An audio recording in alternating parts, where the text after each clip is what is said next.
કેન્દ્રીય ગૃહ અને સહકારિતા મંત્રી એ ગુજરાતની મુલાકાતે આવવાના છે। થોડા દિવસો પહેલા જ એટલે કે વડાપ્રધાન નરેન્દ્ર મોદીએ ગુજરાતની 2 દિવસીય મુલાકાતે હતા અને એ મુલાકાત બાદ હવે કેન્દ્રીય ગૃહ અને સહકારિતા મંત્રી અમિત શાહની મુલાકાત। પશ્ચિમ બંગાળ સહિત અનેક રાજ્યોની અંદર ભારતીય જનતા પાર્ટીની એ જીત બાદ પહેલી વખત ગુજરાત મુલાકાતે આવી રહ્યા છે અમિત શાહ। 2 દિવસની મુલાકાત દરમિયાન તેઓ અમદાવાદ મ્યુનિસિપલ કોર્પોરેશનની અંદર નવા પદાધિકારીઓની નિમણૂક અને તેમની સાથે તેઓ એક મહત્વપૂર્ણ બેઠક પણ યોજશે। આ સાથે જ ભારતીય જનતા પાર્ટીના નવનિયુક્ત કોર્પોરેટર અમદાવાદ શહેરના જે છે તેમની સાથે પણ એક મહત્વપૂર્ણ બેઠક કરશે। ગ્રાઉન્ડ લેવલ ઉપર જઈ લોકોના કેવી રીતે કામ કરવા, લોકોના કેવી રીતે પ્રશ્નો સાંભળવા, આ તમામ મુદ્દાઓ ઉપર તેમની સાથે ચર્ચા પણ કરશે।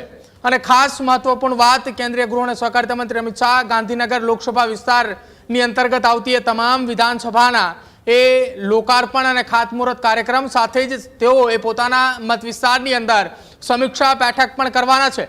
પરંતુ આ તમામની વચ્ચે મહત્વનો મુદ્દો અને મોટી વાત એ છે કે અમદાવાદ મ્યુનિસિપલ કોર્પોરેશન કે જેનું બજેટ ગત વર્ષની અંદર જો વાત કરવામાં આવે તો 13,000 કરોડની આસપાસ પહોંચી ચૂક્યું હતું। હવે આ બજેટ એ તેની અંદર વધારો થાય તેવી સંભાવના અને તેવી શક્યતાઓની વચ્ચે અમદાવાદના નવા સંગઠનના હોદ્દેદારો કોણ હશે તેના ઉપર સૌ કોઈની નજર રહેશે।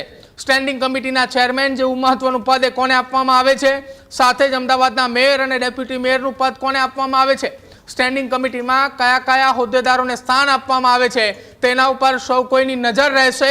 અને આ હોદ્દા ઉપર કેન્દ્રીય ગૃહ અને સહકારિતા મંત્રીના નજીકના ગણાતા અમુક એ અમદાવાદ શહેરની અંદર ચૂંટાયેલા પ્રતિનિધિઓને સ્થાન આપવામાં આવે તેવી શક્યતા ફરી એકવાર પૂરજોશથી ચાલી રહી છે।